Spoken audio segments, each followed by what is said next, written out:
What up, guys? We're here in the S1 warehouse. Today's guest is the owner, Chris Tariffs, and S1 has been the longest supporting brand my whole life in the skate career. So I'm very grateful to be here today and get to sit down and have just a nice chat. Hope you enjoy. Road to Everywhere podcast. S1 warehouse. Spud, welcome. Thank you. We're at the S1 warehouse. Thanks for having me, and thanks you for coming to chat I have a with me. present for you. Thank you. I just did these. I was inspired by this backdrop, and I want to present these logos for Spud's World. I think this would be really cool in the future if we just kind of have a backdrop for you like this. Remember Spud's? Do you remember Wayne's World? Yeah, I do. I know what You can do like Spud's World. And, this is Spud's World episode 1 right here. S1 episode 1. This is the S1 Spud's episode World 1. S1 episode. How many Welcome. episodes do you have? I tried to film 2 others that I don't think will ever air. Okay. But I did just film one with Owen Fox and Adrian Payno. Okay. That we were together and we talked about racing the whole time. So that actually worked out. That will probably be up there. This is my favorite Spud's World. This is fucking logo super right funny.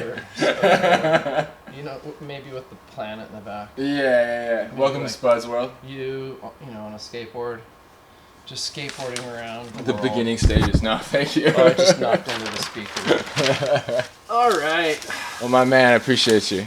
That's super funny. I appreciate you. Is that what you're just doing right now? Just fucking I did around? that. I was like, oh. I mean, that's where it's gonna go.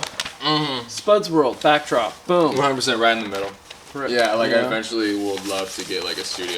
Then you could have like special guest artists do Yeah. different That'd be Spud's sick. World backdrops. That would be sick. You know, Yeah. like could be all skulls. It could be rainbows. Yeah.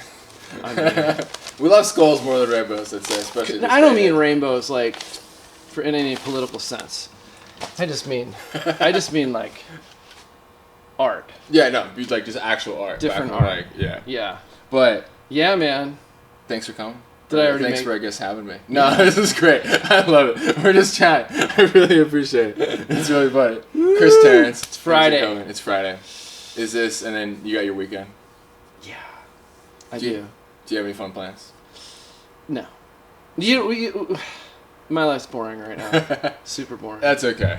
That's okay. Well, then I'll ask you like the actual first question I want to ask you. Okay, well, first Okay. I want to just say thank you for everything that you do.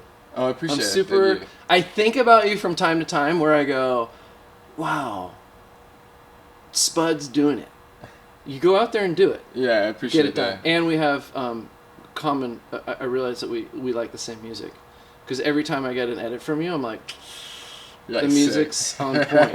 I'm Cool. like- I'm happy you like it. Yeah. I'm like, wow. So, thank you. Yeah, For I sure. appreciate it, man. Thanks Yeah. for the support. You've been like the number one like support I've had since like day one. Cool. So like I definitely wouldn't be able to have traveled or have gone to the places I've gone today without like the help of this company. Wow, that's so cool. So yeah. Yeah, like, well, it's thank you for the mutual, man. start. It's a win-win Yeah, for sure. for sure. Yeah. Dude, yeah, thank you. I appreciate that. I'm happy to course. like help and be part of like such a fucking awesome brand. Thanks, man. Thank you. But it's been so fun. Literally filming for like started filming like 2018. Yeah. When I was going to Colombia for like the first time, and Juan Pablo was like, "Yo, you could probably film some S1 videos down here." Yeah. And at this time, never made money from skating. Made Yeah. $0 from skating, and I was Yeah. like, "No shit, really?" Yeah. And then I was also excited. And 'cause, he like, lived there at the time? Yes. Full Juan time? Pablo's from there. He's from there. He doesn't live there right now. But No, has he's up been north. there. Yeah, he's up in North Carolina right now, but has been there most of his life. And I was always so excited about Colombia too, because of like old Alex Mead footage. Yeah. So Sig going, and then Sig being like, "Yeah, I can film for S1." Would be like baby Alex. Yeah. Because at the time I was 18, still like looking up to everybody, being like a grom. Yeah. So that was sick, and then that just like started of just being like, "Cool, we got a cool thing going. Yeah. See where it goes." And then, Totally. but shit, last time I saw you was 2019 when Cole and I had like Cole and I's like peak together. Oh, yeah. Although we're still homies. No, sure. But peak of like traveling and filming together was Yeah. around then when he Yeah. was just like fucking going crazy. Nuts. Yeah, it was so cool.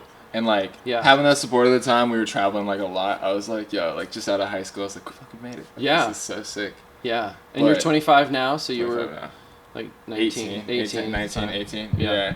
And I thought you were older too. Like, very rarely do you have an 18-year-old that can like get edits together Yeah. and do it and just have the just the foresight to be like, yeah, dude, this is what I'm gonna do. I'm gonna piece it together and get it done. It's rare. Yeah, well, So, thank you. Yeah. I was surprised when I met you in person. I was like, oh, wow, you're younger than I thought. Yeah, I remember back then you were still like, oh shit, I thought you were a was lot like, older. Whoa, yeah. So, I know. It is cool. Even like my buddies like Owen and like Frenchie are like, everybody still like kind of forgets my age. They're like, not because you look older. When I was younger, everybody was like, you look like you're 25 when I was like 12. yeah.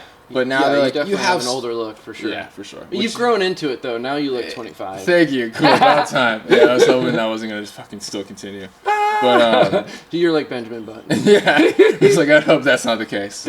But, they were even like, no, I mean, it's not exactly you look older, but it's like you did start earlier. Yeah. So like at 18, you were like already like world traveling. I would never get like a full edit from an 18-year-old before. Really? Yeah. No. That was sick. I'm happy to do something Yeah, special. for sure. Because at the time I was just like, You cracked the mold on that. yeah, I was just trying. Honestly, like, Because Alex, how old was Alex when he was in his prime? I don't know. I've actually he was never older. met Alex. Oh, Yeah. okay. I always just like, I actually really enjoyed his footy. Yeah. And I always just thought it was super gnarly. So I actually always thought it was fucking sick, but like never actually. Do you met want to him. know how Alex and I met? Yes, that was Okay. sick. So it was 2013. We were at an ASR trade show.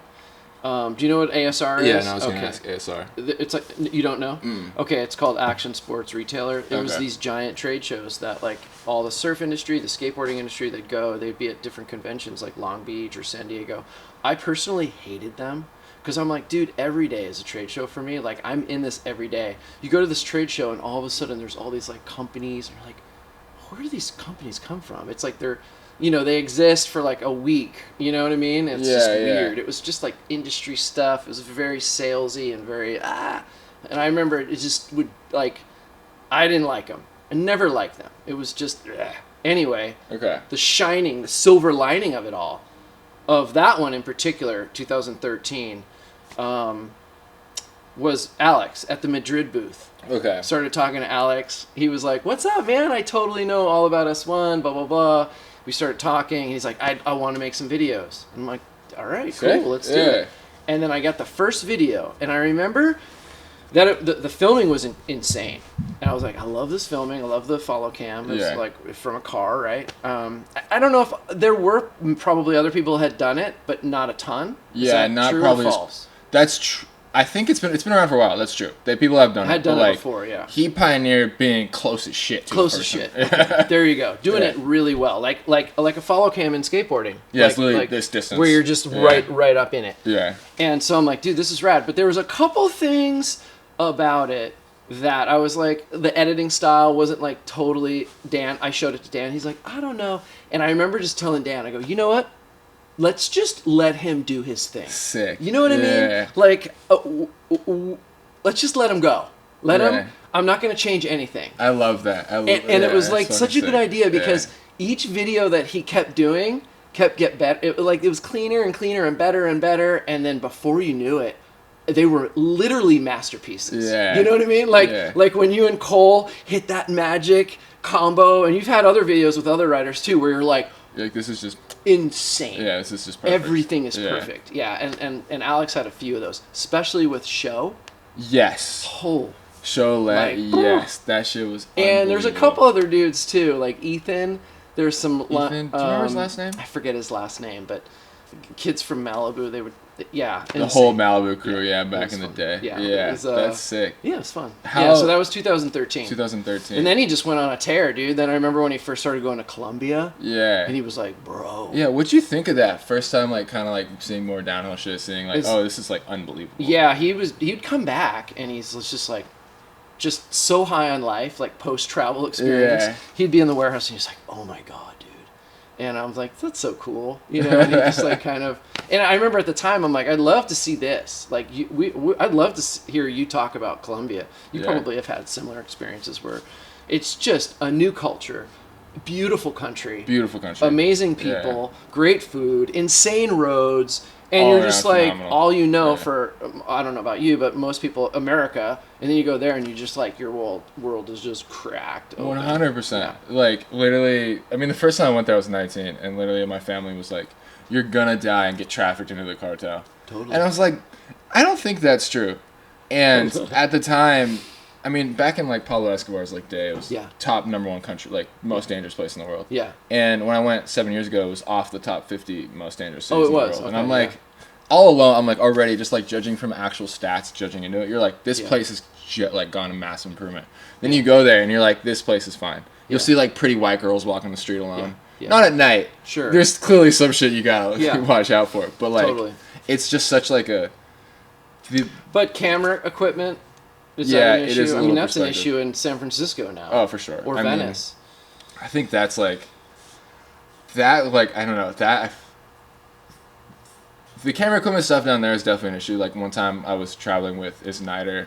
We were in like an area where he was like, don't really talk much as like an American because I can't speak shit for Spanish. That's what Alex said. He's like, Keep your mouth shut. Yeah. Yeah. And we were filming. I had the camera in front of the motorcycle, and he was like, put this away fast. Like make sure no one sees that you have this. Yeah. So it definitely depends on the area. Yeah. But I do think, judging from my own perspective, I'm curious what you think. Just like Venice or like San Francisco, like I feel like that's so much more widespread. Like it doesn't fucking matter where you're at. Like if you're in a CVS parking lot, you can get your whole car broken in the into. last couple days, it's been like that. I mean, last couple years, it's escalated for sure. What do you think? Like, how much have you seen it change? Just like living here throughout the whole time.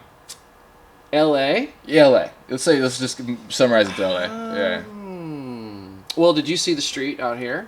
Yes, multiple homes on the side of the road, just outside. Insane. Did you see the burn? Did they take out the camper van that's completely burned? I think didn't they see removed that. it last night. Okay, I have a photo. I didn't see that. I Yeah. can text it to you. You could Yeah, throw it up if you yeah, wanted that'd be to. cool. Yeah, that'd be cool. It's an art piece, bro. But it's an apocalyptic art piece. It's a full RV that's burned, and all that's left is the structure, the wire metal structure That's of an insane. RV. I shot it yesterday. That's cool. The whole thing torched, went up.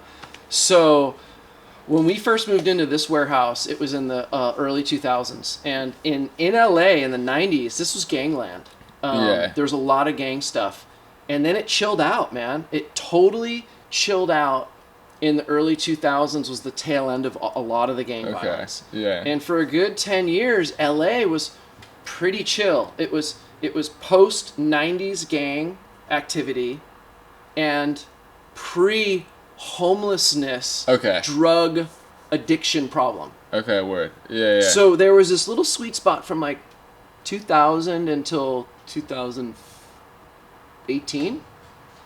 It was before COVID. 2018. Okay, yeah. It definitely started before COVID, but I think, the problem, the homeless and the drug problem, because I think it goes hand in hand. Oh, for sure. And I'm not making any judgments about anybody. I'm just saying from what I've what seen. you've seen personally. Yeah. Because, I mean, I have compassion for, everybody. It could be anyone at any point. For sure. But yeah, it blew up after COVID, and it gets better. Like they'll kick everybody off this street. Okay. And I'm using this street as an example. Yeah, for sure. But yeah, dude, it's kind of post-apocalyptic at times for sure. In downtown LA, It seems crazy. But yeah, it seemed like, just especially after COVID, seeing like all the restaurants shut down and everything, seeing like life here especially got way different. It did. Do you think it's like? Can it rebound? Yeah. Yeah. Yeah, because look at the 90s, the gang warfare. I mean, you saw it in the movies, but LA like riots, right? Like that the was LA like the riots, 90s, right? all the Bloods and the Crips. That was Yeah. real. There was, shootings all the time. Not like here, because we moved here in 2002. Okay. So it had simmered down, man. It was definitely chill. That's cool. Yeah, For, so like, that LA period can of get time. chill again. Like, my point is there's hope, you know? That's cool. The thing that there's there's still totally hope and be able to like seeing that actually happen. Yeah. But- Yeah, man. But yeah, I mean, in a nutshell, as your everyday, like, human, you just have to, like, you can't, they will smash your window and take your cameras now in Venice or For San sure. Francisco, Yeah. right? Like, that never happened. That used to be like, if you locked your doors, no one was going to smash them. Like, you're good. But Yeah. that's changed for sure. Yeah, that's But- that. Like, It'll get better eventually. I like to think that, and I think that's just like common ground on so much stuff. Even like, if you judge back to like the climate over the past like 300 years, Yeah. like it always just goes down. And you're like, the whole world is like, or communities, if you're making it smaller, is like, whatever the situation is, we're fucked for sure. This is it. And then it turns around and it goes back up and then it goes back down. Yeah. But I think like it's hard to look past that and look towards like, okay, it's gonna get better. Like, I think there's hope. Well, there's also the idea of like, you know, Do you know who Sam Kinison is? Yes. He yeah. was like a comedian from the 80s. Yeah. He was Maniac, but he's Yeah. pretty funny. I'd like some funny things, like the one of the funniest things was like this dude was in a mall and he's like, I saw this guy in a mall pushing a baby carriage and I said, you're not in a mall, you're in hell. I mean, it was just like the best. Super shit like that. Yeah, so they had another one where it was like, oh, there's Ethiopian people that were starving. Yeah. And his whole thing was like, you know, that they would go and film him, and he's like, bro, give the guy a sandwich. You know the cameraman's got a sandwich. You know what I mean? Like, Yeah. he was looking at this, like, you know, shining light on this starvation in Ethiopia. And he's like, why don't they keep dropping food? Why don't these people go to somewhere where there's food? There's no food in the desert. How are they going to survive if there's no food in the desert? Yeah. His point was like, at a certain point, a culture or people have to go I see. out of where they are. They Yeah, have I to, see. like, nomads, humans have done it for ages, right? Yeah. You just got to go find water. Yeah. Like, if you're in the desert and nothing's growing and there's no food and there's no water, you have to do something. Somehow, you know, like before civilization, before Americans could fly in with cameras like and you have to do something. Yeah, like, Yeah. so my point, I bring it back around is with all this, if you're in a city and it's like, it's complete shit, you know what? Maybe it's time to move, Yeah, bro. that's a possibility. Yeah. You got, like, enough is enough. Like, you gotta go find a nicer place. Yeah. Like, somewhere where there's less chaos or less violence or less, whatever it is. You know what I mean? Yeah, like it's not hard to move. It is pretty hypocritical when like someone will talk like a lot of like negativity on where they live. Yeah. And you're like, you're not leaving. You're like, no. You gotta leave. Yeah, You it's gotta like you go. could easily solve that problem and like make a lot of things. But it sucks if you have like a mortgage or a business or for a sure. job, Yeah, and you your got- kids are in school somewhere, Yeah. and it just starts to just erode. Yeah. But at a certain point, like you're young enough to just be like later, Yeah. you know. So Yeah. I went into like a little bit of debt the past 2 years from like medical bills and just like some stupid financial stuff. okay, And just that alone being tied, I'm like pretty good off it now, but like that alone being tied to something yeah, like was super stressful, being like I felt like I wasn't able to leave. I was like I have to stick to a job, have to stick to this thing to keep feeding the cycle of being like a Right. little like Yeah. hamster on a wheel. yeah, So like, and that was just at a small scale. Yeah. I can't imagine like you're saying mortgages, kids, but you're Yeah. like now my life is actually dedicated to like helping these people, helping my situation continue. yeah, So I can't imagine trying to get out of something like that. yeah. How are the fires here? How did you get Oh, affected by dude, it? such a bummer. Yeah. Yeah. So I went to college in Pepperdine, Okay. in Malibu. Okay. Yeah. And I lived in Malibu. We started S1 in Malibu, Okay. like out of our house for like, and then we moved it down to Costa Mesa. My buddy had a warehouse in Costa Mesa, so Okay. then I lived in the warehouse down there, and then kept it going. So I know Malibu inside and out. I used Yeah. to deliver flowers for Cosentino's. Oh, sick. And I know every single canyon road before any of you guys skated. Yeah, it's sick. crazy That's how cool. and we used to, Dan and I used to downhill skate in Yeah. Malibu in the mid 90s. Okay. We would put That's sick. super soft wheels on. I even drilled trucks onto an old Burton board. Like And a snowboard? Yeah, Burton Performer, a Yeah. wooden snowboard.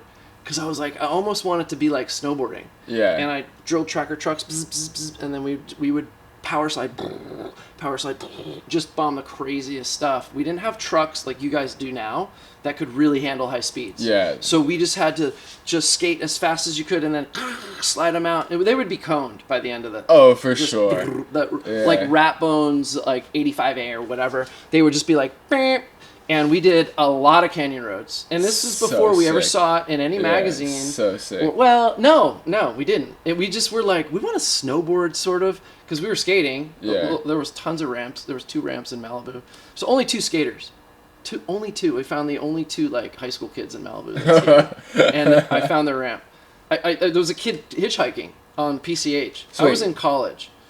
And Okay. this dude had a skateboard. He was in high school. I was 19. He was probably 17. I'm like, what's up, man? You need a ride? He was just hitchhiking. He was like, yeah, dude. So I drove him home. And he's like, oh, it's my house, and I have a ramp. I was like, yeah, there. No shit, yeah. It was the 90s. But so I know Malibu really well, and everywhere in Malibu has burned at a certain point. Yeah. Point Magoo, has burned. That burned in the 90s. Pepperdine burned all the way down in 93, all the way down to the school. Interesting. Dan and I Okay. were literally on campus, and fire was coming down to Oh, her. shit. We were partying and like hanging out, watching fire. Yeah, just come towards you. Like, not the smartest, but we were 18, 19. Yeah, you don't know what We the smartest eventually is went at the north. time. I remember the fires were hitting PCH down by like Dukes and all that stuff, and Yeah. Tuna Canyon. And Dan was like, should we go north or south? I'm all, dude, if you get stuck going south, you die, right? Yeah. You don't want to get stuck. So we stayed at our friend's house up by Zuma Beach. He had a Oh, house. nice. We went north. There were no fires north. But my point is, everywhere along there has burned at a certain point. Interesting. However, Malibu, for the most part, those homes up there are spread out. Yeah. Right? So you're not going to get 4,000 homes burned in one swoop. Yeah. Palisades, you had all those homes Okay. built. I see. Yeah. And the fire started right... Okay, so the other thing, too, is a lot of times the fires would start way out.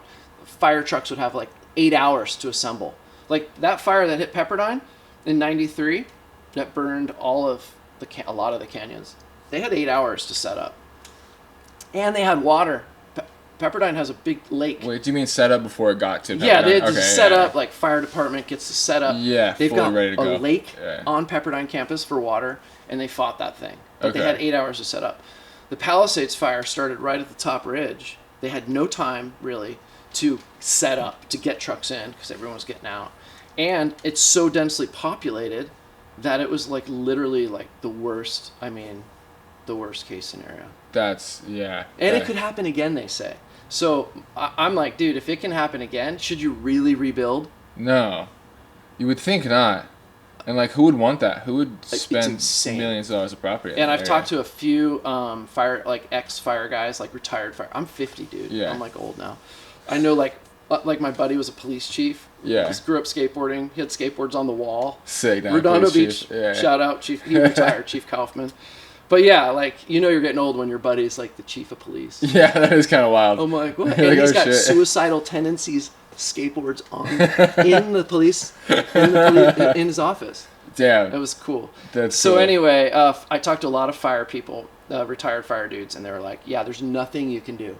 Those canyons and you know, all those little canyons right up until Las Flores Canyon, Yeah. they're so steep and they're so full of vegetation that you can't clear cut it because it's like 20 years of growth. Pacific Palisades at 20 years of growth. Like, it was just nuts, dude. Oh, jeez. Yeah, dude. Damn. And it's contaminated the water, Oh, really? So Oh, the yeah. whole, like, Santa Monica area is Bro. probably, like... dude. Do people still swim in it or no? Yeah, well, so when it rained, all that shit went in. Okay. And so now there's dolphins, there's seals that have been, like, completely... Because it caused a super bloom of red tide.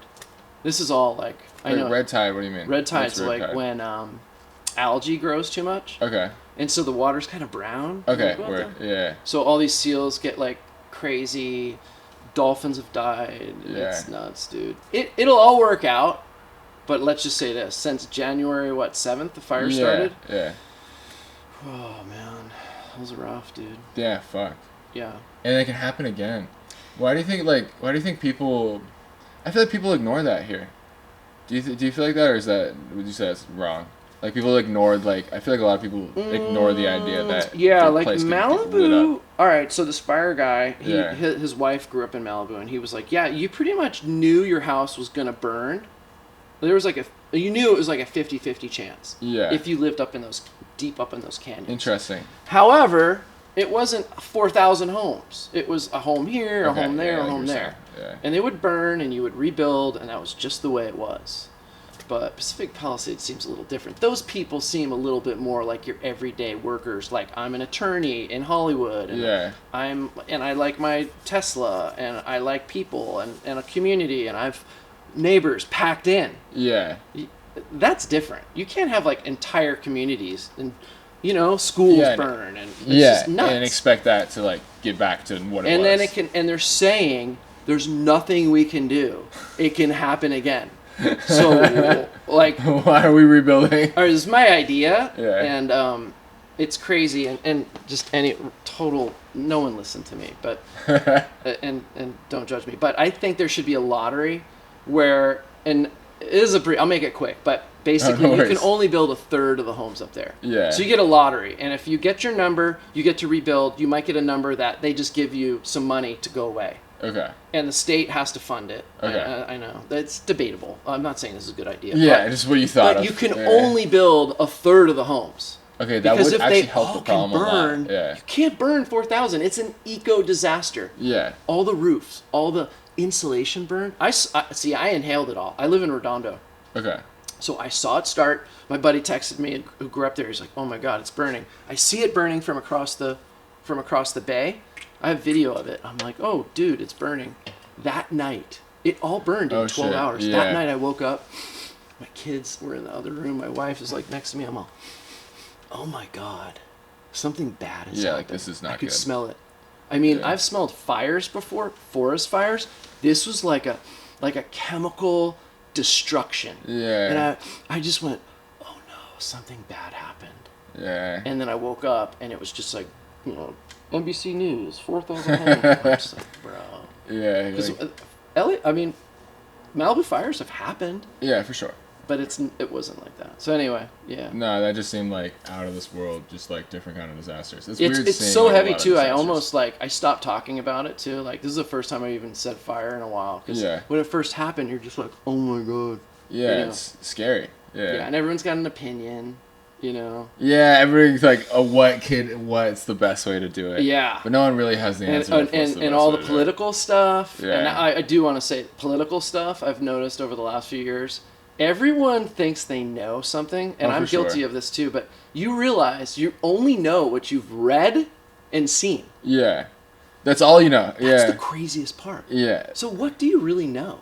Yeah, like Tony Robbins says, like it's like you're not experiencing the like I'm gonna Firsthand. I'm gonna butcher what he said, but it's pretty Yeah. much like you're not experiencing the whole world. Like you're experiencing what you put in front of yourself. Yeah. Like it's not everything. So Yeah. it's like that's true. It's like what Yeah. do you know? Yeah. So I have super right-wing friends, super left-wing friends. Yeah. And I'm just like, bro, I think the smartest thing for me to do is just be this vessel and just be like, bro, you could be right. You could be wrong. You could be right. You probably are right.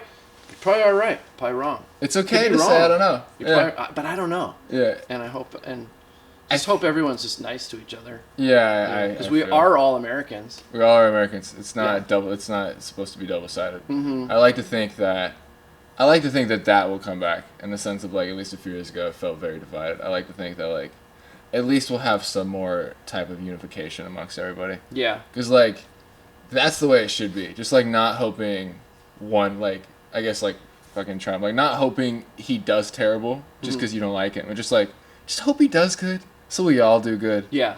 Like Sure, at this totally. point, just Yeah. like let's just hope we all be fine. Yeah, and if the next guy is a Democrat, let's Let's just he hope makes- he does good too. It's Yeah, not like Obama, I feel I liked Obama. He was 8 years, man. He was, Yeah. and then He gave hope, which I thought was a lot of things that it was people really great. appreciated. Yeah. It was great. Yeah, dude, the political thing is just whoa. Yeah, it's a lot.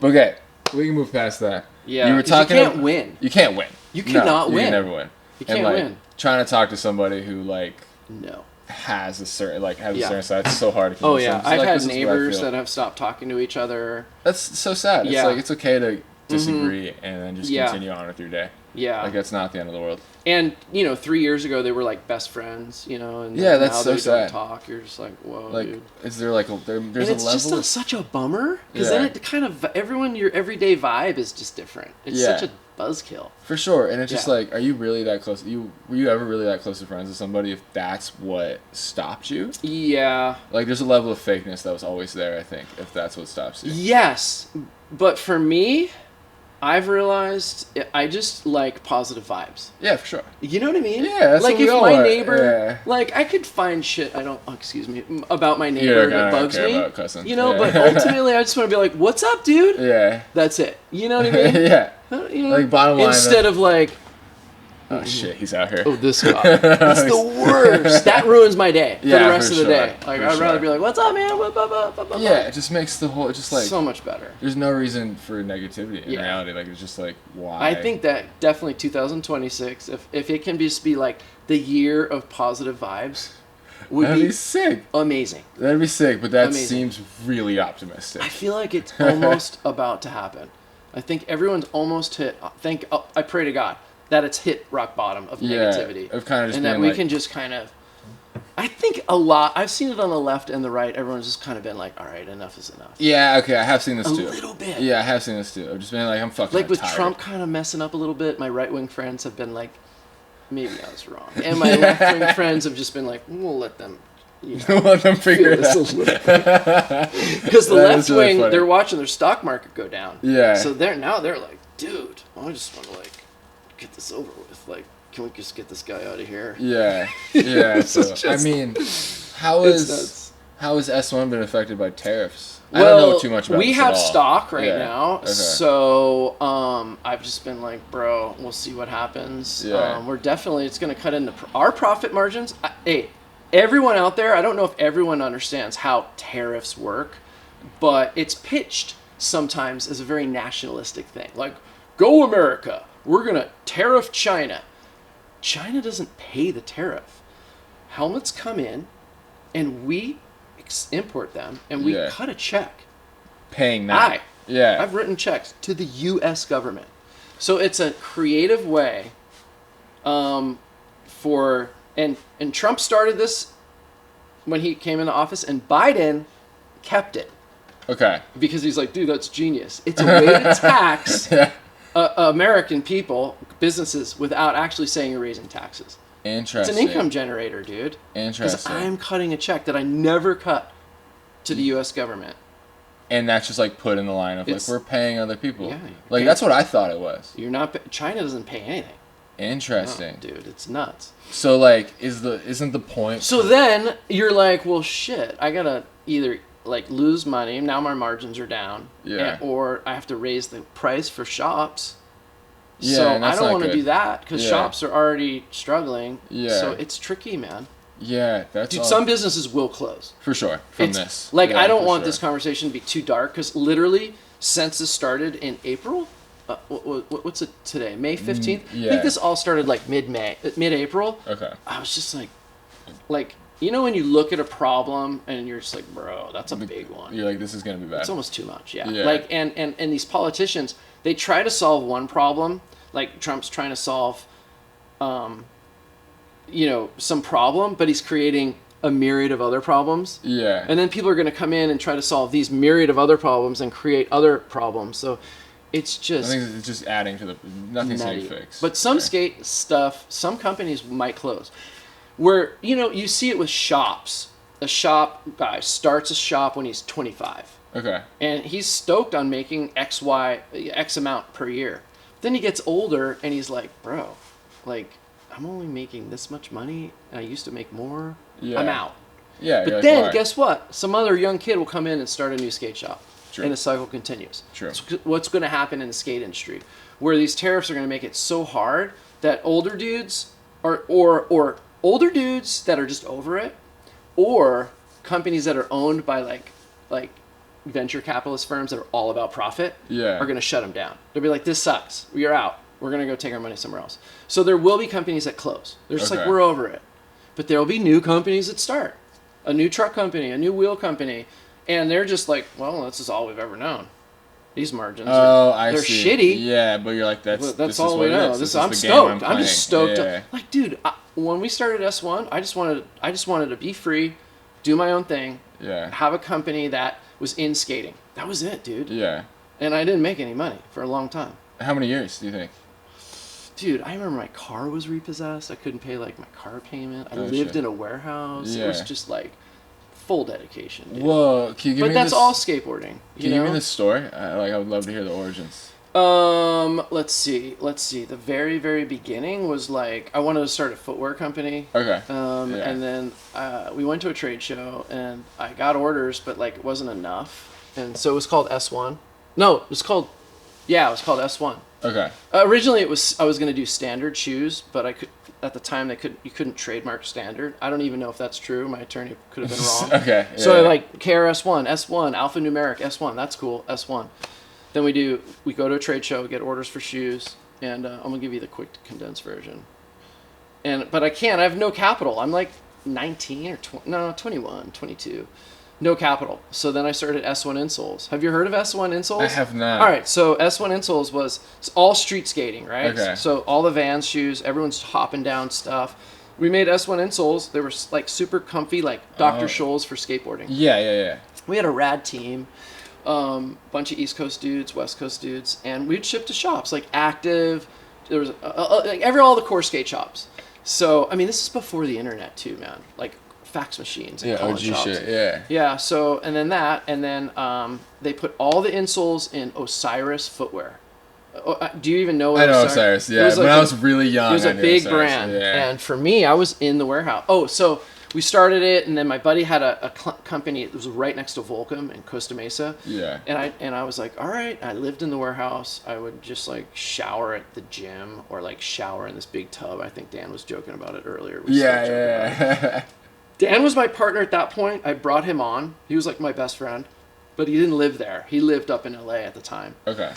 So then he would just drive down and call stuff and just be like, bro, I'm here. You know, like roll up the gate. Yeah. And then in 2002, we got this place. Oh, wow. That was 25 years ago. Fuck, 25 years ago since that's crazy. Or 20, yeah. But, so, I'm sorry, but around 2000, I went, so Osiris put S1 insoles in all their shoes. That was a big check for me. That's cool. Yeah, that's huge. Tony Magnuson hooked it up. He's like an old pro that ran Osiris. It was like a big deal. I was just like, it was a little breathing room because I was just, dude. That's the thing, man. It's so brutal. Like starting a business is so hard. Yeah, it can really break you mentally and financially at times where you're just like, oh my God, what am I doing? But it's all about resilience. And there is like, dude, if you're not successful, it doesn't mean you're not going to be successful at your next thing that you do. Yeah. Like sometimes you just got to go, you know what? This is fucked. I'm going to switch. Yeah. You know, and sometimes it's out of your control. Nothing good happens. You know, maybe your warehouse burns down or the market shifts or there's literally nothing. But for me, it all just kind of kept dun, dun, dun, dun, dun. And then what was the switch to helmets? Oh, I just found a helmet factory when I was in Korea. Okay, so it was like I was wandering around. I was over there working with those Cyrus dudes. We were designing insoles and shoes. Yeah. And I was just walking around this in South Korea. Yeah, you're just like they had these factories, dude, where they made shit, molding stuff, and so you're just like, okay, let's go on helmets. I grew up skateboarding with helmets. I grew up skating vert. Yeah. So that's my I'll show you a photo of me. Yeah, hell yeah. I have a funny. It's not a vert skating photo. It's a funnier photo. Okay, wait. I'll text it to you later. Check. Yeah, so I can add it in. Are we still on? Yeah, we're still on. I'm just triple checking on everything. Yeah, we're good. This is not what you're expecting, but this is probably 1979. Oh, that's awesome, dude. That's so badass. So that was like my first skateboard, and then we started skating vert ramps. So I grew up out in the woods where I had access to 4 ramps, which was like, how? It just happened to be in my town. We had Klein's ramp, Padula's ramp, McDowell's ramp, and another one I forget. And then my other buddy further down south had a big blue vert ramp. So I just was absolutely just infatuated with skateboarding. Yeah, you're like, this is so the best. Fun. Yeah. I was into it, dude. The music, the art, everything was just whole culture is incredible. Amazing. Yeah.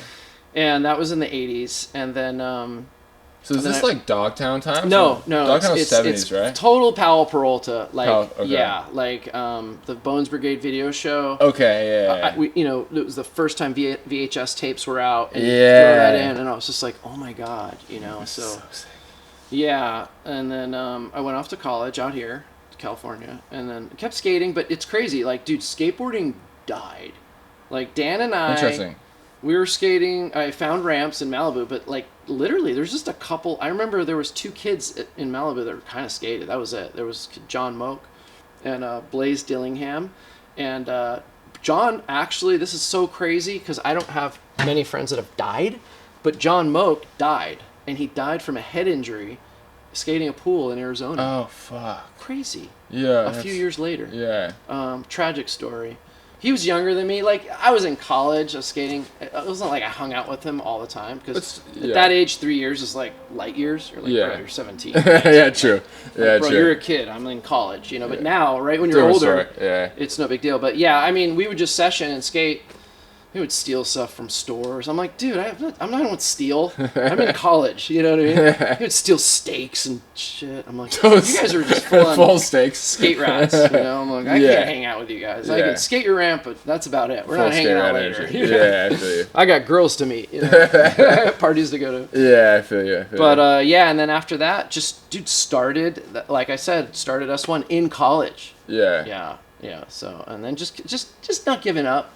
But at a certain point, there's a time to give up, man. You know? When do you think that point is? I don't know. You have to. And it's almost like when people go, how do you know when to get married? You just kind of do. And you might make a bad mistake. Yeah. You know what I mean? Still might not. You still might not work out. And so, shout out to my wife. Absolutely. Yeah, but yeah, with the business, dude, there's times when I joke with Dan, we're like, dude, we just built a cage for ourselves, bro. What the fuck? Yeah, that's crazy. Then there's other times where you're just like, oh, this is awesome, cool. You know, we got a little flow.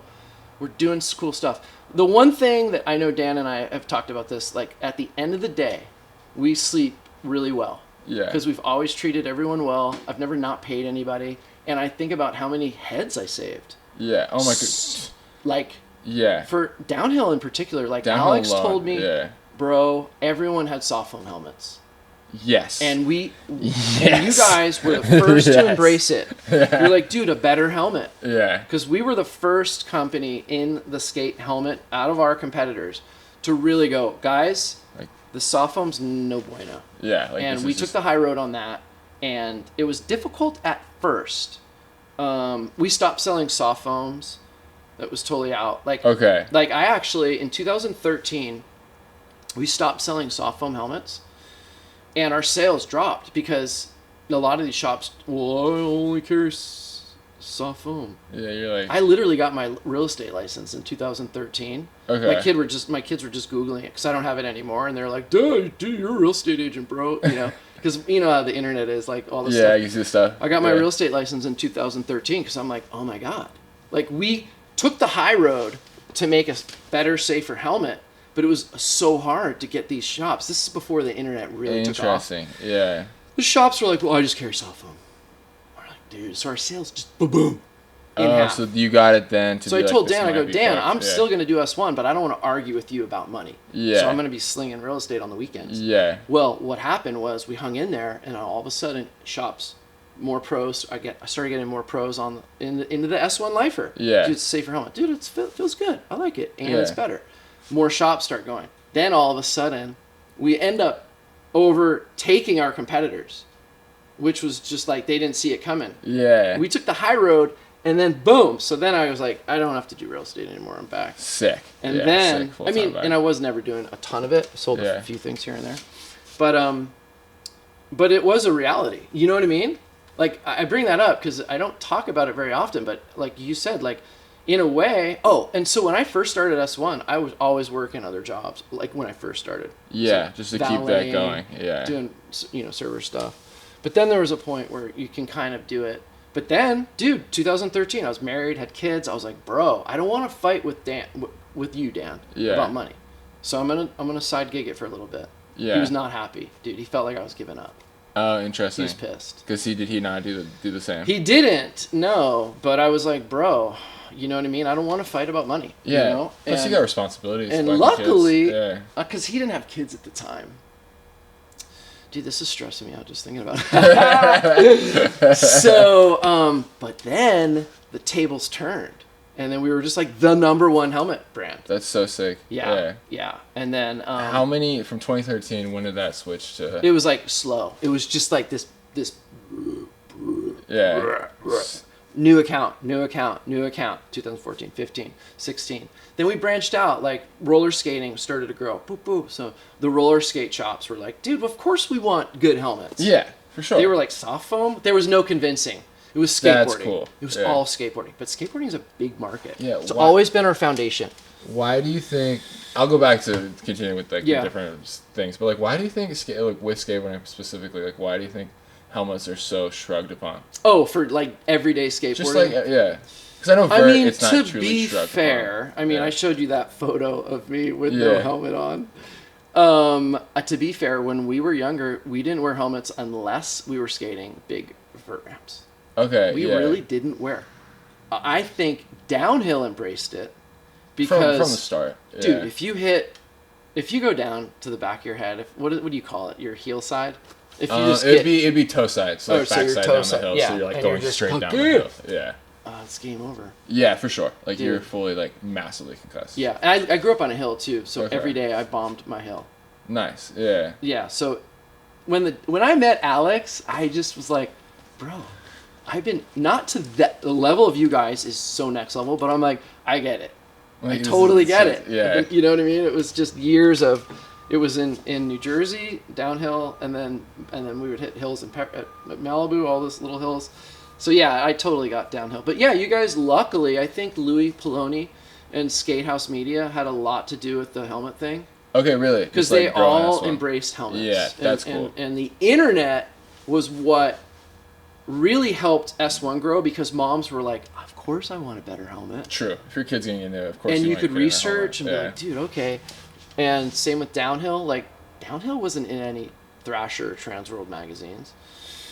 No. So the internet, Skatehouse Media, I think, really changed downhill. Really put it on the map. Interesting. What was his name? Louis Poloni and James Kelly. yeah, Never- James Kelly. I Those think guys were those like two, like pioneers. Yeah. for sure. Yeah. And, like, And the skate house in LA. yeah. I think Nick used to live there. Have you met Nick? Oh, he's out today. I haven't met Nick actually. Dude, Last time I was here, I didn't meet Nick. He either. grew up. He was on, I think Land Yachts, Loaded. Okay, word. You don't know Nick? I've like heard about him. I've like talked to Dude, he's, like, friends about legit him. Yeah, I've downhill talked to dude. them. They're like, oh yeah, no, he's a part of like Yeah. he's done the He used to downhill shit live. back I in think the day. he might have Yeah. lived at the skate. He's got a whole network of dudes. Yeah, sick. He's been here forever. 10 Yeah. years. Yeah. I've never been. I never was at the skate house, but like that helped me get into it. He would have Like, been a great special guest right now. We could have popped him in. That So, would sick. Just they're like we interrupted for Nick Escamilla. Yeah. He's got all kinds of drama. He's got Yeah. the funniest stories from Skatehouse. Oh, that's cool. Yeah. Yeah. I've heard some crazy shit, but I've never Yeah. like I was too young at that time. Yeah. But like that got me into it, and like remember like the Loaded videos. Yeah. Like just the Yeah, those like, are really well done. Adam. so good. Adam Colton Yeah. and Adam. Yeah, the other guy. The other Adam. Two Adams. Yep. But like that was like, at least for me, my Really stage cool. was like that's what started it, and then I got into skate house. And I Okay, was, like, cool. I was like longboard dancing from like those videos, and that's what I did in my Yeah. street. And then saw like skate house media shit, and I was like, I want to do Yeah. that. Like, Oh, I yeah. want to go down A little hill. faster. Yeah. Yeah, Yeah. cool. Like that was it was. And cool you to grew up see. in Reno? Yeah, I grew up in Reno. No Nice. hills outside of my house for 6 months. Never was able to even slide. Okay. But I would just like push on the flat and like try to Yeah. push as fast as possible, try Okay. to kick out a slide. Yeah. Then I had my family drive me around for like multiple years, and then Nice. by the time I got my license, I figured out like the Sierras. Like I'm right next to Tahoe, and right Yeah. next to like some of the sickest roads in the world. Yeah. Had no idea until I was like 5-6 years into skating. Yeah. And as soon as I got my license, I drove there constantly, Cool. and then that's what like helped a lot. Like getting to like world class roads closer to you, I was Yeah. like, okay, this is how I can like really improve, and just like. Getting to that and then meeting more people in the scene, I was like, Yeah. there's people better than me. Yeah. These roads I don't know how to skate. Yeah. Perfect like kind of training ground of being like I have to get better at this one way or another. Yeah. Oh, cool. But yeah, like I would love to. I've always wanted to do something like skate house because I do feel like at least down. But you can't though because it was done and it Yeah. didn't work anymore because Yeah. it changed. I Yeah. remember going, "Why is it shutting down?" And someone was like, "It's just the landscape has changed. The media landscape is constantly changing." Yeah, 100%. So that's why like podcasts are rad. I feel like people don't even have time to like watch stuff anymore. Like they might listen to this, Yeah, you know, if Dude, they're even- inclined.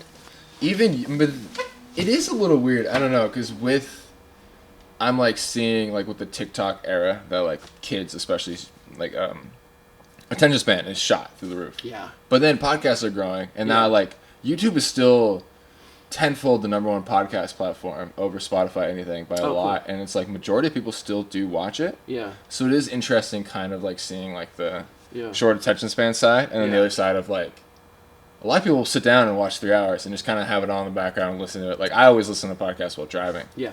But it is, like, weird that, like, podcasts are still number one on YouTube by, like, a long shot. Yeah. So, like...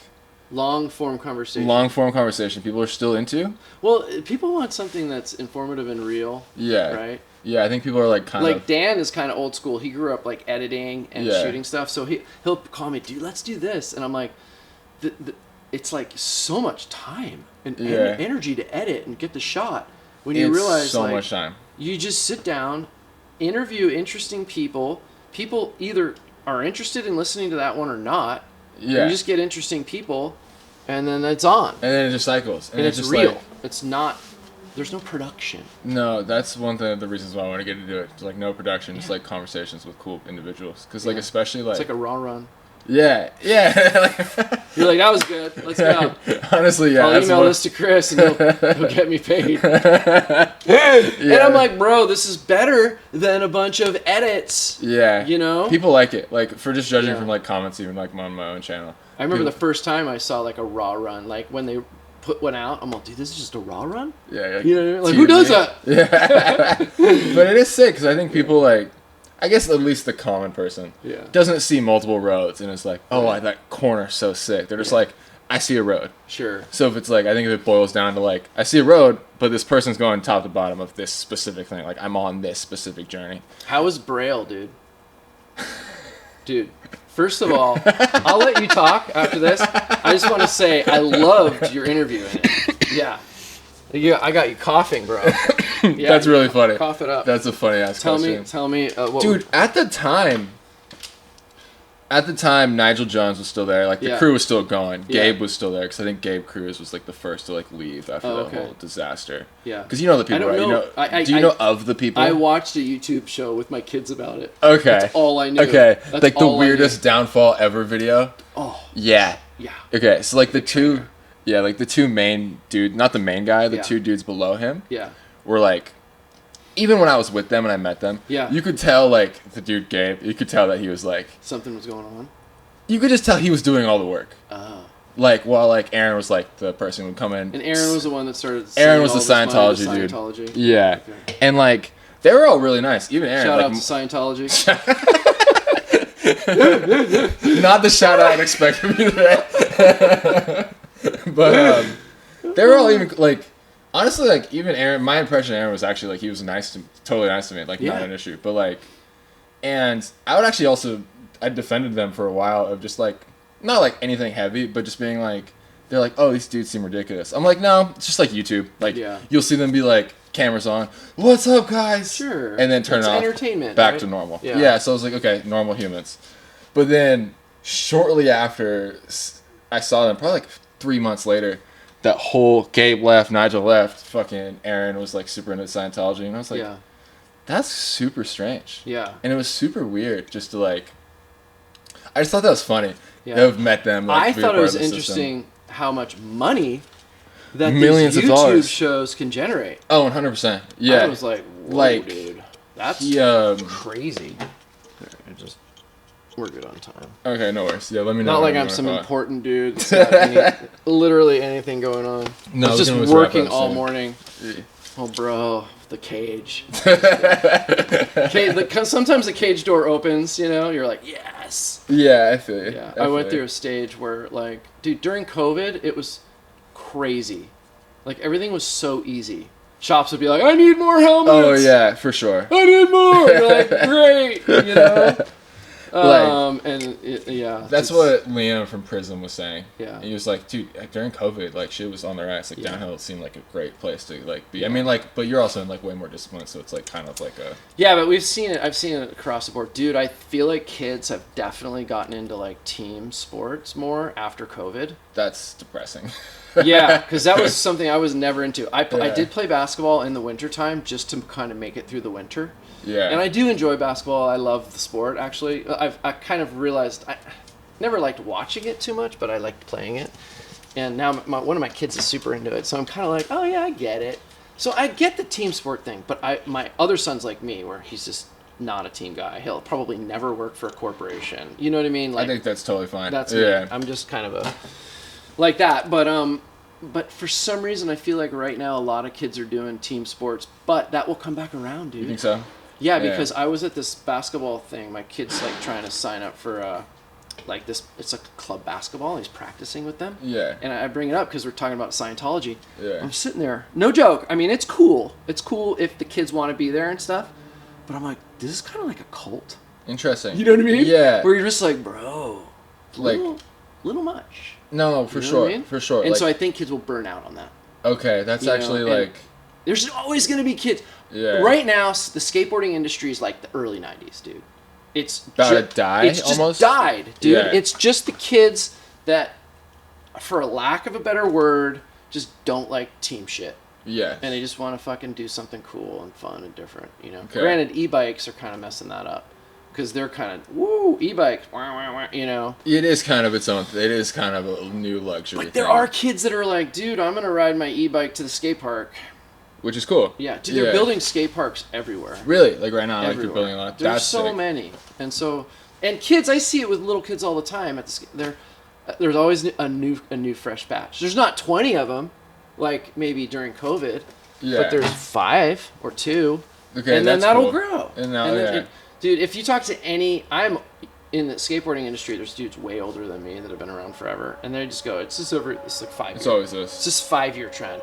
Gets Interesting. super hot, dies. Gets super hot, dies. If you can live through the die part, you'll get back up to when it's just this. It's just this. You know? Okay. Because I'm like younger to the point of like seeing the downward trend. I'm like, well, we're done. Right. But that's cool seeing You from like can an older kinda just perspective. lay Being low. like, no, like It gets it'll all turn grimy around. and dirty and gritty Yeah. again and real. It's just for the love. It's for the love. Yeah. Like any pro skater, they're not doing it as a career. They're doing it for the love, and it just happens to be a career. Yeah. Like, you can't. That's what's so unique about skate. Like, I'm gonna pay you $20,000 to bomb some hill in Switzerland. You're like, well, yes. you're gonna die. You know what I mean? You're doing it for the love, right? You know what I Yeah. mean? Same It's with just- like skating rails or all this big stuff. It's just like, dude, it's for the love. It's like I think there's such like a. The money's the extra. The money's the extra. I do think it's very cool. It's just so dangerous Yeah, to not even like physically, but it's so dangerous to do something you love as a profession. I know. Because it's like there's such a balance of being like. Now you like go out whenever you want, or like example, like you go out. Let's just say skating. Mm-hmm. You're like, oh, wake up with that one day hungover. You're like, I don't care. I'm not gonna skate the next day. The day after, you're like, I'll go skate with my buddies. Whatever, not an issue. Like I can do what I want. I'm not feeling too good today. Or I'm feeling great today. This is fun. Like following your instinct. Yeah. Like today's the day or not the day. Yeah. Now, if you have a sponsorship or someone where you pay the bills, you're like, I know. well, I'm hungover. I feel really terrible, but I have to get up and continue skating. Same with contests. Yeah, and you're just like, especially contests. You're like, I feel horrible, but the contest is still here, and I have to perform. I know. Or my paycheck or whatever is not the same. It's a dangerous activity. For sure. No question. For sure, and it's just like, It's not basketball. It's not soccer. no, it's like there's so much riding like on cliff every diving, day. Yeah, I mean, do you even like?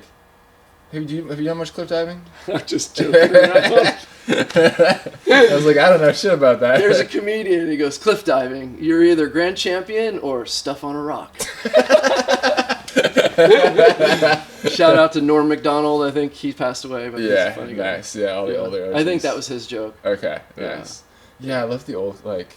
I watched. But it's true, man. Skateboarding's dangerous. It's weird when I see these young kids because I'm like, oh my god, it's so dangerous, you know. And some of them just handle it like a boss, dude. Oh, it's sick. Some kids are just genetically wired for it, and I Yeah. don't really worry about them. There's other kids that are on the cusp where I'm like, oh man, I don't know if this kid's really, he might get hurt, you know. yeah. Yeah. And that's where the helmets come in. But dude, at a certain point, you're just like, bro. I think. And a lot of kids fade out. A lot of kids fade out. I've seen it like even in my own years Oh, of just yeah. downhill. You're just like I see so many people just like. For in, me with skating, out, I just yeah. gotta stay in my lane. Yeah. Like I tell the boys, my boys, 14 and 10, I go, someone's gonna drive us home, Yeah, like someone's got to get us back. bro. Yeah. I mean, yeah. Like, Has because you said one of the kids is in sports, the other one is like doing more of. well, the one that is in sports is actually a really good skateboarder. Oh, sick. Yeah, he's like he's into everything. Have your kids got big injuries that you've had to deal with? No, well, just like my younger one's knocked his teeth out twice, but not skating. Okay. Other stuff. Yeah. So. Okay. But it's fine. No, nothing too bad. I've never had any too big injuries. But Oh, really? I haven't. I mean, dude, in the 80s, the vert skating thing. Imagine it. A lot of it was no helmets. Yeah. And a lot of it was soft foam helmets, and a lot of it was. I never did this because I never took really big head hits. I was never really really going for it. I was always like very kind of like calculated. Okay. There were dudes back in the day, you know those guys, where they're just like hit their head. And back in the day, you just thought if you lived, you were all good. Does that make sense? Oh, for sure. This is in the 80s. Ridiculous. Yeah. Like if you were okay after a day or two, all's good. But Tom Boyle, vert skater, he committed suicide. You know, you have to wonder, like, was it from these giant hits that these guys are maniacs? They're top great skaters and just hardwired for chaos. Yeah. And I mean, you're just like, they were gods, dude. You're just like, bro, this guy's amazing. Yeah. Just rattling the ramp, and there's a handful. I don't want to name names, but a handful of dudes that have, committed suicide. You could argue maybe it was drugs too. Probably a bit of both. I imagine. Maybe the drugs are triggered from maybe a CTE type thing where you just don't know why, you're depressed, then you get into drugs. I don't know, but head injuries are not good. No. And that's the other thing. Like, dude, you're not supposed to be hitting your head. Not once. Like, I hate to tell you, but it's not good for you. So like, I'm assuming you know quite a lot, and like, what would be like is a concussion? Like, let's say you want like a person not concussions, one concussion. Like, how much does that do on somebody? I don't think much. Okay. You know what I mean? Yeah. Like, would you say like I guess even just it's invisible. All the damage is invisible. Yeah. You can't. It's mood swings, right? Yeah, mood swings. It's like probably fogginess. Yeah. And some of it goes away, dude. The neuroplasty of your brain is amazing. Shit can rebuild itself. Yeah, which is cool. You know? Yeah. And I've seen that with a couple, I don't want to name a ton of names. But no worries. Yeah. I've seen kids like in their 17, 18 take giant head hits with helmets on, would have died, pretty bad concussions, and got better. Yeah. And are totally good. It just takes time. You know, but you don't want to overdo it, man. But you can't live in a room with a video game either. No, of course not. So you gotta. I mean, dude, life's meant to be lived. Yeah, like what's the balance? Yeah. I don't know if there is a balance. Everybody's got their own odometer. Some people are just meant to die early, dude. That you know what I mean? So real. That is true. I mean, who knows? Is the goal really to live to 95? I don't know, dude. I mean, I think it's cool if you're able to like be healthy, but like if you've seen fucking you want to be healthy. Yeah, because life's hard. For sure. Like, I don't like people like. I don't like seeing it as an excuse. Let's say you're like 70 and you're like not, and you're like in a wheelchair, you can't move, and I'm like, if you just like, and if you're like, oh, I'm old, but then you see a 75-year-old who just worked well their whole life, and you're like, yo, they're still on runs. Like, you can't overthink it. It's not the same thing. Yeah, no, totally. Yeah. You can't overthink it too much. What do you mean, like overthink, like health, life, or like overthink? Oh, everything. True. Yeah, it's all. You can't take it too seriously. You can't. You just have to use your instincts. Yeah. Is this good for my timeline? The timeline that I'm on right now? Is this good? Yeah. You're like this. I've seen footage of you, dude. Yeah. Holy mackerel. Like when you hit your face. Yes, dude, that was bad. When you hit that rock. Yeah. That was my kids were watching that the other day. They were like, bro, you hit a rock. A stationary boulder, right? Yeah. I do remember this. Yeah. You just bounced off of it. It was like the dog cut you off. Yes, no. Wait. Or no, maybe the dog came out to see if you were okay. I think he was like, that's okay? The one. Yeah, literally. Are you dead? Yeah, that's what it was. Literally fully bounced off a boulder. Was that you? Or that was me. That was you. Yeah. Literally, some dude just in the mountains and his dog just like walk over. Yeah. They're like, dude, dogs in skate parks. Is this so sketchy? Why? You know, when you're flying around in a skate park or downhill, and a dog runs out, you're just like, oh my gosh, it's terrifying. Like, can you, dude, especially downhill. If someone like you're skating down a street and a fucking like I start clapping now. But I've seen like my buddy Chase. We filmed the run. I saw him fucking whap a dog on the nose, like full speed mid run. He was back in front of the tire, and he was just like pushed him out of the way, and I was like. The dog probably got hurt a little bit, but I'm like, that's by far best case scenario. Yeah, that was, yeah. Dogs are pretty smart.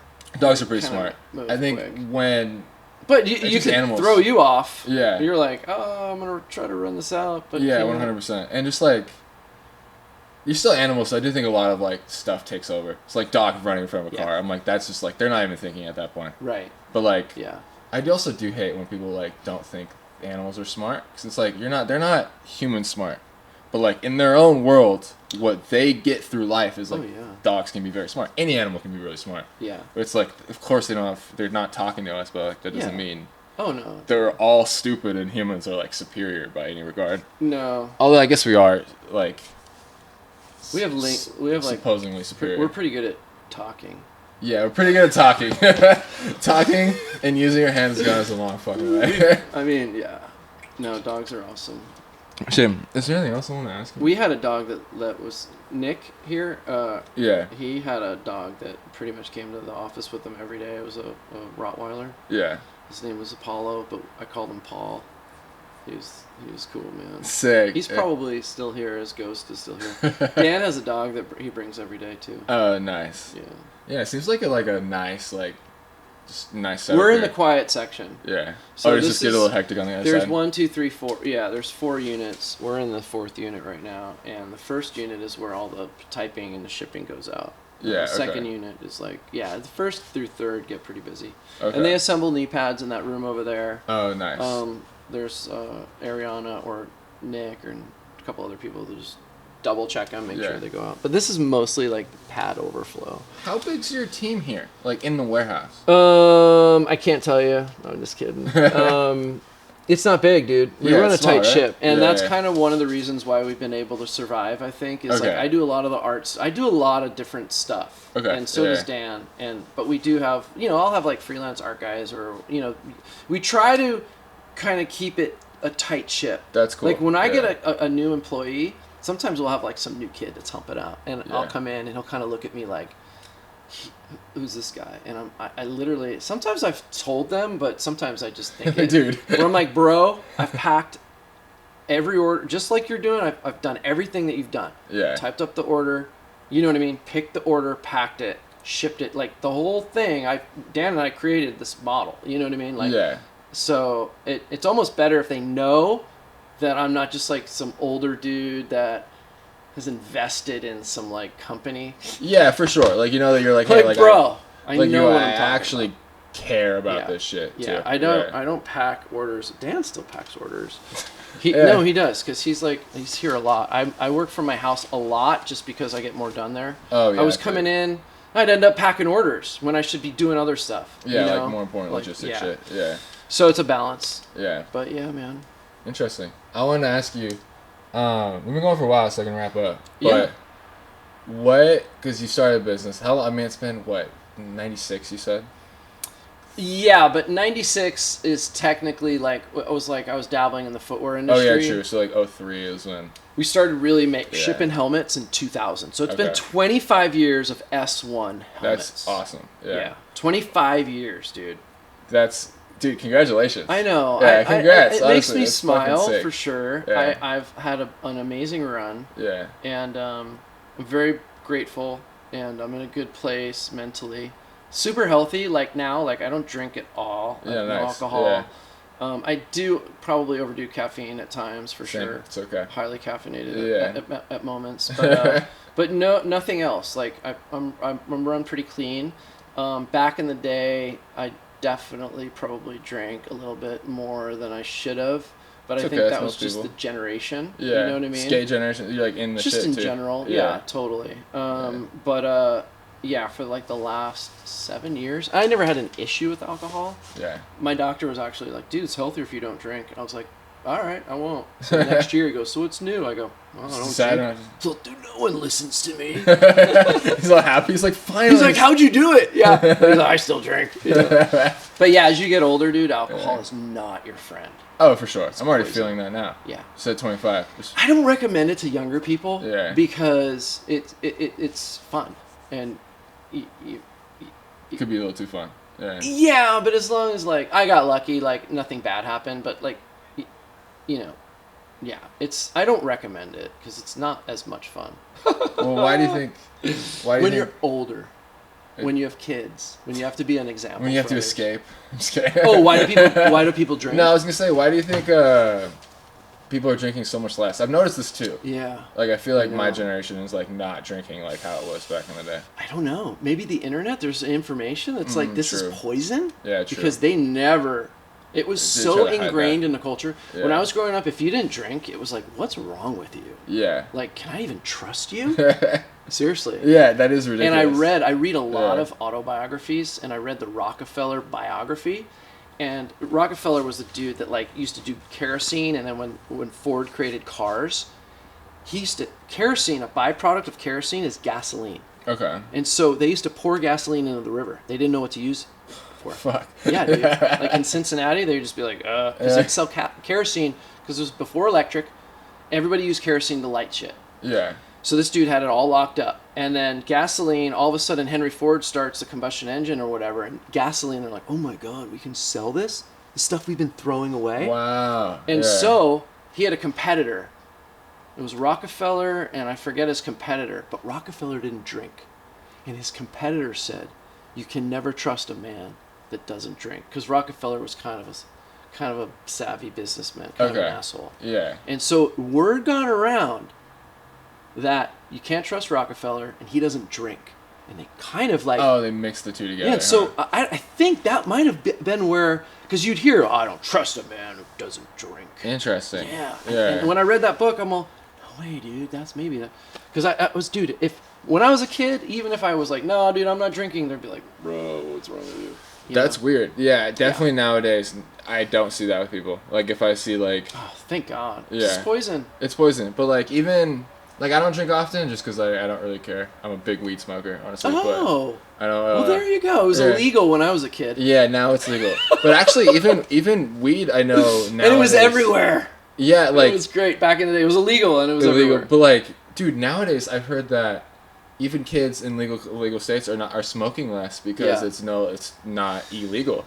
So Yeah, they don't dude. feel as cool. So you're kind of like, It's kind of weird, man. I wonder about the corporatization of marijuana. Yeah, that is strange. Like the strains and everything, are they like as good as, say, if you were in 1975 in Hawaii? Do you really think that strain, growing on a hillside of Maui, is probably better than some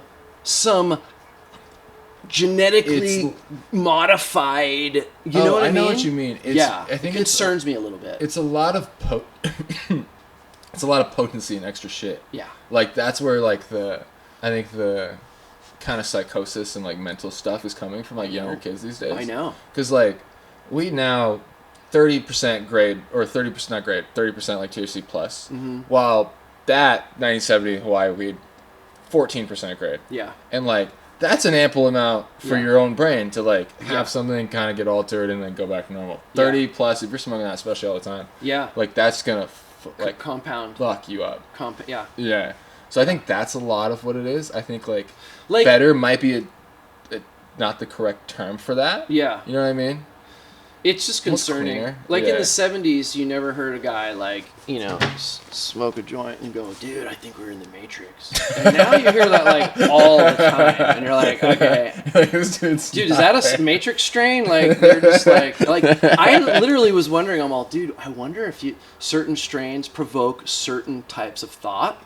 You know what I mean? Interesting, yeah. Yeah, and I'm like, bro, what if you actually thought of that. Actually like could kind of guide the way people... Almost religion, because I've always felt stuff like that is very spiritual. I mean, it was always used in spirit. Are we dying? Yeah, you're gonna. I think your podcast. If you find people, you just gotta burrow into people that really are interesting. Yeah. You can experiment with people like me, and then you can move your way up the ladder. Yeah. I'm trying, but this was such a great start. I really appreciate your time. Of course. But I wanted to get I'm trying to grow it into I would love to do more outdoor stuff and I'm going to India in a month and India and then Nepal, and I'm trying to get more people to talk to. But my number one goal for podcasting there is try to connect to some groups to talk to a monk and go to one of the monasteries or something and have a whole setup. You're trying to get a silent monk to talk? Not as one of the one of the lead, like more tech savvy ones, but like Totally. get people like really engulfed in like out of country culture. Yeah. And like sit them down and talk That's and try to cool. like bring it there. That's gonna be my angle on it. Nice. Because I don't want it to be downhill specific. I'm like, Right. that's gonna go nowhere. Travel. Like travel, Skate and stories, explore. skate, yeah, like practically, Kinda, yeah. yeah. Like skate, like, cause I'm also doing like I'm trying to start a t-shirt company. It's called Escape, like like ESC. It's like a little like logo. It's like the keyboard logo practically, but it's Explore, Shred, Create. Oh, cool. It's like each stands for like the pillar, Nice. and like I'm trying to make the whole brand around like just Explore, Shred, Create. Okay. And the podcast was gonna be called Road to Everywhere, Yeah. but it's all under like the whole thing I'm doing is under explore the world, Yeah. fucking shred, Cool. and create about it.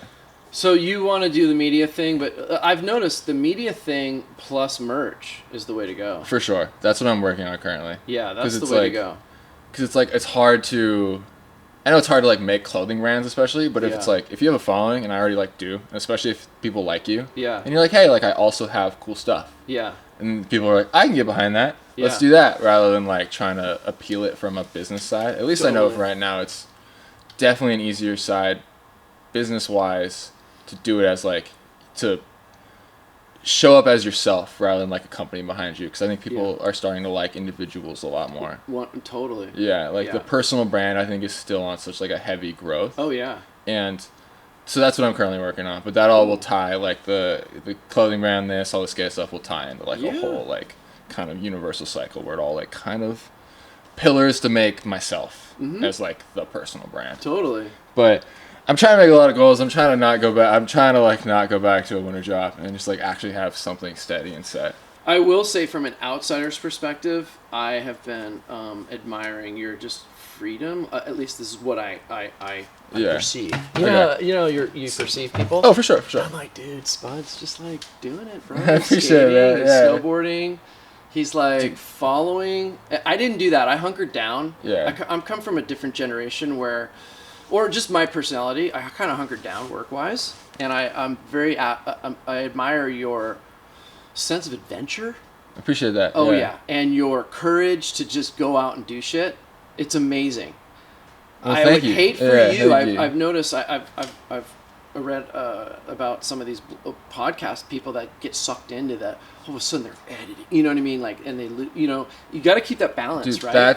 It's a balance. Bro. That's what I've been in all winter, dude. That's what I'm currently working on. Like literally, all winter. Literally, I like went to. Long story short, Yeah. after Amazon, I got broken up with. Yeah. Literally a week later, was like, I can't. I'm gonna be miserable would not even been the statement. What month was this? October. Okay. All right. And I was like, I can't go into winter here again. Like, Heartbreak bad hotel. things are gonna happen. And less than a week, quit my job. 2 weeks later, fucking was like, I need to get out of here. Moved to Colorado, got that job there. Yeah. And I was like, I'm gonna party. I'm gonna Yeah. meet all these chicks. Blah blah. Yeah. Turns out none of that fucking happened. Turns out I tried, failed miserably by a lot of ways. Met a girl my girlfriend now. Oh. 4 days into being there. Okay. And I worked, like, I would do 10-hour days at the job and then probably 6 hours on the computer every day after work. No way. Other than days of seeing her. Yeah. So it'd be like 16-hour days and like at the job, I wouldn't give a shit about my job. Just Yeah. being on my phone, trying to Yeah. like watch YouTube videos and like, Right. how to do this, how to do this. Totally. So like, it turned out to be 4 months of just fully grinding. Yeah. And like, now coming here, I'm like, now I have this little window of opportunity. Now I have the money from like, it all paid off. So I'm like, I'm so happy I didn't fucking go party. I'm just happy I worked. Cool. And just like, it was hard. And now, like, I like realized this when I was camping with my girl for like the first time after we left Colorado, after like that was over, after all the working was like done. Yeah. We were just like laughing, camping. And I was like, oh yeah, I forgot this is what this is about. Yeah. Because I was like, for weeks even before that, and like, or like throughout, I was like, Yeah. almost pissed off when I wouldn't be working. Because I'm Right. like, I'm not doing what I'm supposed to be doing. Like, I need Yeah. to be working to get out of Totally. my situation. Like, I have to, like, if I'm It's the having fun, worst. I'm doing something wrong. And I'm like, now I'm like, oh no, I need to have fun. This is why I'm working. It's hard. I feel like life, it's so easy to like say certain things, but life is just going to be, there's good times when things are happening. There's other times when it's shitty and hard work or heartbreak. And you know what I mean? Yeah. You never know, dude. You never know. You never know. Yeah, you never When you're know. younger, it's either like you're having a great time and you're free, or you're broke. Yeah. You know what I mean? And you're like, dude, can I just have like a little balance, a little bit here? of something. Yeah. It's like That happens in your 30s sometimes. Okay, scary. Dude, my 30s were my best, some of my best years, dude. Why do you say that? Just Life. yeah. Yeah. Dude, it's not over. Not anymore. Like back in the day when you were 30, bro. It was probably, back in the 70s, 30 was probably like you're just done. Yeah. Nowadays, dude, 30, 40. I mean, I still skate. Like That's awesome. skating with my kids. Yeah. 50 years old. If you had told me when I was a kid that I would be skating at Concrete Park, which didn't even exist when I was a kid because they had shut them all down. Yeah. I would picture them in my mind. If you told me, yeah, dude, when you're 50, you're going to be like flying around a concrete skate park with your sons in central coast of California or northern, I would have been like, that sounds cool. Yeah, you know? like, what? So in a way, you know, you live your dream, but that comes with all this other shit too, you know? So it's just, yeah. But yeah, dude, you're in the thick of it right now. In the thick of it currently. You're just like, dude, how is this? You're going to try to find your groove. Yeah, it's fucking stressful. Yeah. And like, I'm sure you probably say this. I am trying to enjoy these moments because I'm like, in my brain, I'm trying to say that I am going to make it to like a level I want to be one day. Yeah. And like, I'm not enjoying this now because I just want to get to the end point. Yeah. But I feel like I'm even realizing now that I'm like, I should enjoy almost having no money. Totally. Because I'm like, this is such an adventure right now. And like, if there's a point where I'm fucking hoping that like, I'm no longer stressed about money. Yeah. Because I did the thing I want to do and I'm now accomplishing dreams. Yeah. I'm going to look back on this and be like, damn, like that actually was pretty cool. Yeah. Like, would you agree to that? Of just being like, you should enjoy. Yeah. Kind of enjoy the struggle almost a little bit. Cause, you have to. Yeah. There's no other option. I remember a weekend, like a Friday, when I was like your age, like seriously your age, dude. Yeah. I remember going to the bank and looking. This is when they had first started ATMs. Do they still? I don't really use ATMs. They started ATMs, yeah. ATMs had just started. And Yeah. I remember I'd be like, negative. And I'm like, how is that even possible? I was just kidding. I'd have like $20. Yeah. For like the whole weekend. Yeah. And I'm just like, oh my god. I had a girlfriend. I'm like, you know. Can't take her out. Dude, $20 for a whole weekend. That was it. Yeah, that's crazy. Until like my next, you know, because I was like, I had S1 going, but I would also do like waiting tables or like bus or like valet stuff. So yeah, dude, it's insane. It's just part of this weird journey. Yeah. Money sucks, dude. Money sucks. Everything's expensive. It's Yeah. always expensive. Rents keep going up. Dude, we're experiencing it here. Like, you have a good little flow in business where everything's kind of like, all right, cool, everything's cool. And then all of a sudden, insurance goes up, you know, or tariffs, or rent, or, you know, and dude, that's definitely like anyone that's starting a business right now, it's like probably the gnarliest time to start it. Not a media company. Like, if you're doing media stuff and some merch, I guess probably a great time. Because, like, I would say, circling back to it, because, the social media, like, it is funneling it to exactly, it's like, I think it's now easier and easier that everybody's funneling to be like, hey, this is the formula. Like, everybody can do this. Like, make videos, blah, blah, post, blah, blah. But, if you dial this in... Yeah. I'm trying, dude. I'm gonna I and feel you like keep up all the original stuff, dude. Yeah. You know, some of these podcasters where you go back in time and you're like, oh my god, this is hilarious. Yeah, no, like I've always heard that too. They're like, keep the old shit. Don't be embarrassed of your beginnings. You know, it's all part of it. Yeah, it's all part of and this, you can look back and be like, damn, I sucked, but like, look at me now. Yeah. Like, that's a huge part. Totally. I'll be dead. But like, look at this one. It's like one of my first ones. That guy's dead. Dude, it's like, you're young, you're healthy, you're good. It'll be a while before that. I guess last question. What do you think would be your advice to someone trying to start like a business? Because I'm doing a media company. Let's say business. Let's say product. Like someone pushing through the struggle. I mean, if you're even thinking about starting a business, then that's half of it. Okay. You know what I mean? Yeah. Like, some people don't think like that.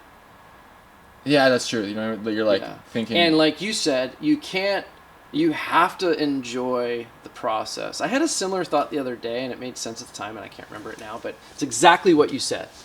You just have to like literally enjoy everything about it. It's like, if you, oh man, I totally had this figured out the other day.